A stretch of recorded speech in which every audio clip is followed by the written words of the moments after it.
Over the last several years, I have grown millions of followers and made millions of dollars from social media, but I've watched countless others fail at doing the same thing. And it always comes down to the same few mistakes that everybody makes. So let's talk about what they are and how you can avoid them. First thing to avoid if you're trying to do like fitness social media for a living is you need to make your page look like an actual business and personal brand and not just like a consumer page. And what I mean by this is you don't want your page to look like a glorified physique update. So many times I've come across like people that I've worked with, clients, whatever, just friends that I'm giving like advice to, and they're like, ask me like, yo, why is my stuff not doing good on social media yet? Or they start and like all they're doing is just posting like a PR or like a physique update in the gym bathroom. And they're like saying that they're trying to do social media. That is not trying to do social media. You're literally just having a progress update page. Why should someone watch your shit over somebody else's, right? There's plenty of people that have insane physiques, insane PRs, whatever. If you're just posting like a set of your PR, that like there's no story, there's no value, there's no hype factor, there's nothing about your post that has potential for virality, nor is going to build a community in any way, shape, or form. So instead of posting physique updates, PRs, really you have to find out exactly who are you trying to make content for. Put yourself in the shoes of, we usually target audience or your ideal client profile, right? Who is that person? What do they look like? What are their pain points? What problems? What are they struggling with? Deeper than just surface level things like, oh, they want a better physique. Like, are they struggling with confidence? Or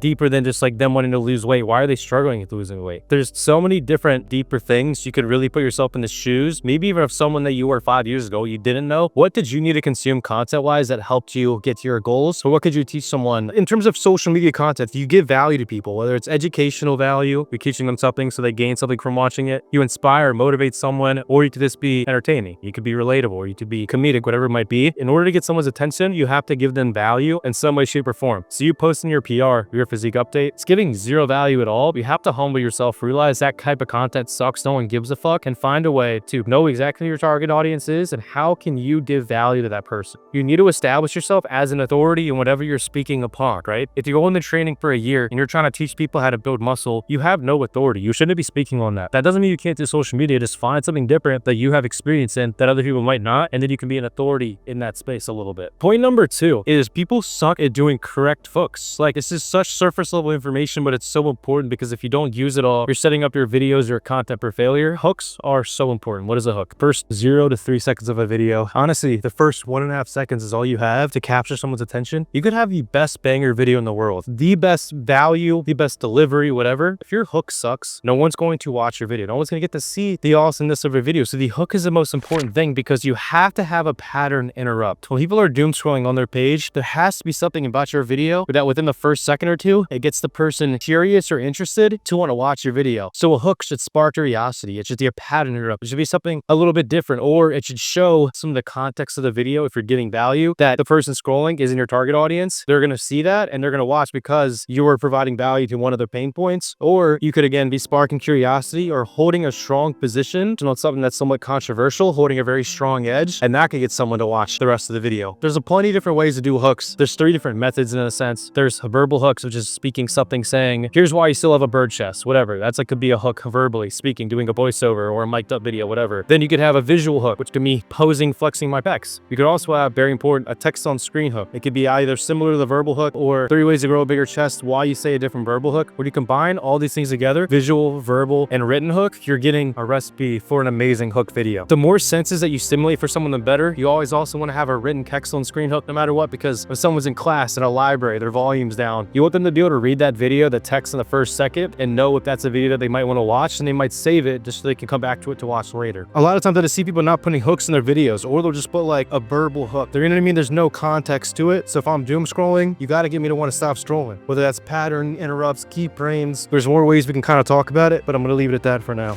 Point number 3.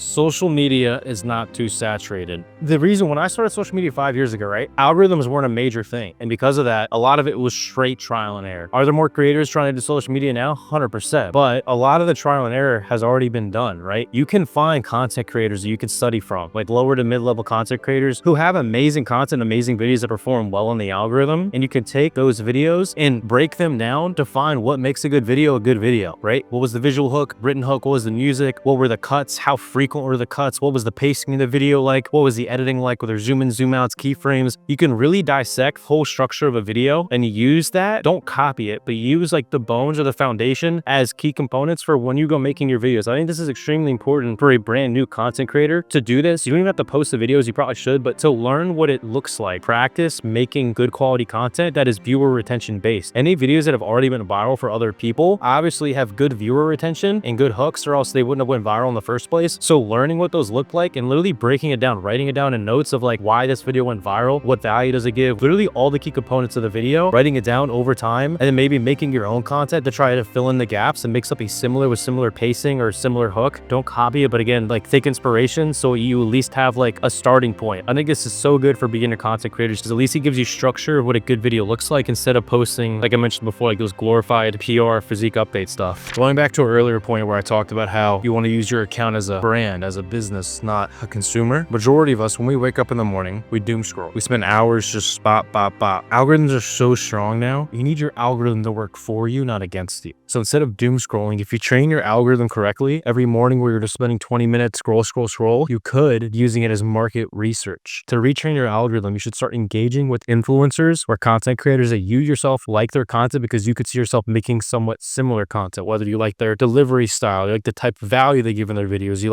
have similar content pillars, whatever it might be. Engage with those creators, like, save, comment, share all their posts only on theirs, not on girls, cars, whatever, only on their posts. Over time, your algorithm will update with more and more of those so that you can just have like consistent flow of ideas of stuff that could get your gears turned in your head, coming up with your own ideation to where you can make your own banger videos. Last thing before I go, last little tip, focus on building a community. A lot of people forget this crucial, important step. You need to make sure that you make people feel seen, right? Stop focusing on virality. I see too many influencers or wannabe content creators focusing on just like trying to make their next video go viral, and they're only focused on this surface level virality, giving no value. But on top of that, they're not focused on building a community, a network of people who really want to support them. When I started, I literally would play Among Us in private match Call of Duty lobbies with people. I would have maybe 10 people join up, 10 people watch my Twitch stream, whatever, but I would make them feel seen. I would treat them as if they were friends, and some of them actually became really good friends of mine. You know, you never know who you're gonna meet, but you want to make people feel seen, connected. You don't want to act like you're out of reach at someone, especially in the crucial stages in the beginning. You want to build a community, whether you have a broadcast channel, Discord like I did, going live very consistently, calling people's names out, make people feel seen, make them feel connected, and they're gonna want to rock with you over all the other content creators who are too busy to put the time towards community building. I would answer every single DM, every single comment. I would go to a Starbucks hour to 2 hours a day just answering every single DM. But when I was doing cardio, I would go live every single morning doing cardio or answering DMs. I really try to make everybody in my community feel seen. I think that's why I have such a strong one 5 years later today. I would host meet at this very gym. I would talk to the owners and they would let me host my own meetups. I would spend hours and hours and hours hosting and giving away money. We would give away clothes. I invested so much into the community aspect of building a proper, really good, lit, dope community. I've done more meetups as an influencer than probably any other person in my space that I myself like booked, spent my money on and ran. And that's, I think, why I have such a strong community. And I'm still here even 5 years later. It's because of that. So spend time with your community, make people feel seen and connected. You won't see like money on the front end, but it's so worth it in the long run. And it becomes a lot of fun, honestly. They gave me validity. It made me feel worth in the beginning of my content creator career because, you know, it just takes a few 5, 10, 15 loyal people who are rocking with you and believing in you. And that's all you really need to get momentum to start really growing to the hundreds to the thousands and so on.